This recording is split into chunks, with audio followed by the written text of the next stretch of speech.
Kembali lagi di Apa Kabar Indonesia Pagi pemirsa. Tragis, ini ada seorang remaja putri berusia 14 tahun di Kota Bekasi, Jawa Barat pemirsa, menjadi korban aksi biadab sang ayah kandung sendiri. Jadi ironisnya ini perlakuan tidak senonoh dilakukan pelaku di rumahnya sendiri saat dalam kondisi sepi. Korban yang diketahui sedang bermain ponsel di dalam kamar tiba-tiba didatangi pelaku hingga akhirnya aksi pencabulan terjadi ya. Usai melakukan pencabulan, korban ini diancam oleh pelaku untuk tidak menceritakannya kepada siapapun. Jadi aksi pencabulan ini sudah dilakukan berulang-ulang dari tahun 2023 hingga akhir Mei 2025. Dan aksi ini pun terungkap setelah korban ini menceritakan ke kakak tirinya dan dilanjutkan ke pihak kepolisian Polres Metro Bekasi Kota. Sudah dimintai keterangan juga korban dan keluarganya serta sejumlah barang bukti.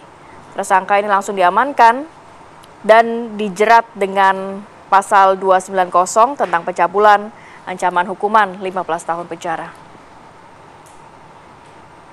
Zina, dosa besar dalam Islam dan keharaman zina mahram. Zina adalah salah satu dosa besar, kabirah, dalam Islam yang dilarang keras oleh Allah Subhanahu wa Ta'ala dan Rasul-Nya. Perbuatan ini tidak hanya merusak individu pelakunya, tetapi juga menghancurkan tatanan masyarakat, mengikis moral, dan menimbulkan berbagai dampak negatif. Secara syar'i, zina didefinisikan sebagai hubungan seksual antara seorang laki-laki dan seorang perempuan di luar ikatan pernikahan yang sah. Larangan zina ini ditegaskan dalam banyak ayat Al-Quran dan hadis Nabi Muhammad SAW. Allah Subhanahu wa Ta'ala berfirman dalam surah Al-Isra ayat 32. Dan janganlah kamu mendekati zina. Sesungguhnya zina itu adalah suatu perbuatan yang keji dan suatu jalan yang buruk. Quran Surat Al-Isra ayat 32. Ayat ini tidak hanya melarang perbuatan zina itu sendiri, tetapi juga melarang segala hal yang dapat mendekatkan pada zina, seperti pandangan yang tidak senonoh, sentuhan yang membangkitkan syahwat, pacaran, atau pergaulan bebas. Ini menunjukkan betapa seriusnya Islam dalam membentengi umatnya dari perbuatan keji ini. Keharaman zina mahram, dosa yang berlipat ganda.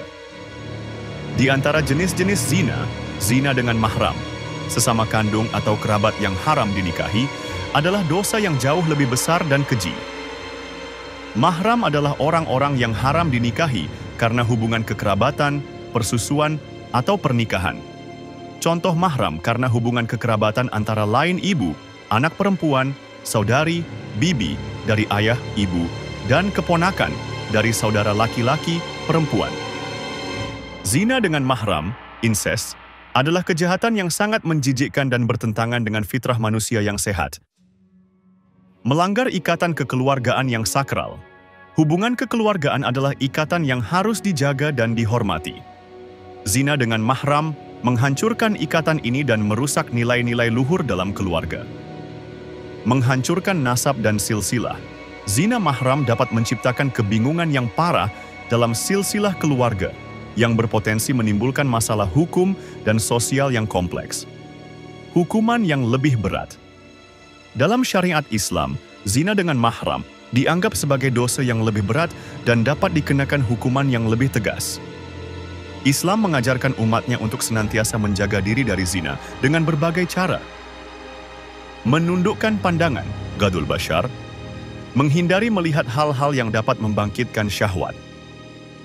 Menjaga aurat, menutup aurat dengan sempurna sesuai syariat Islam. Menghindari khalwat, berdua-duaan tanpa mahram, terutama antara laki-laki dan perempuan yang bukan mahram. Menjaga pergaulan, memilih teman dan lingkungan yang baik, serta menjauhi pergaulan bebas. Segera menikah bagi yang mampu. Rasulullah SAW menganjurkan pemuda yang telah mampu untuk segera menikah sebagai benteng dari zina. Berpuasa bagi yang belum mampu menikah. Puasa dapat membantu mengendalikan hawa nafsu. Memperbanyak ibadah dan mendekatkan diri kepada Allah. Dengan ibadah, iman akan semakin kuat dan hati akan terhindar dari godaan syaitan. Zina, terutama zina mahram, adalah dosa besar yang mendatangkan murka Allah dan kerusakan di muka bumi. Marilah kita senantiasa menjaga diri, keluarga, dan masyarakat kita dari perbuatan keji ini, serta selalu memohon perlindungan dan ampunan dari Allah Subhanahu wa Ta'ala.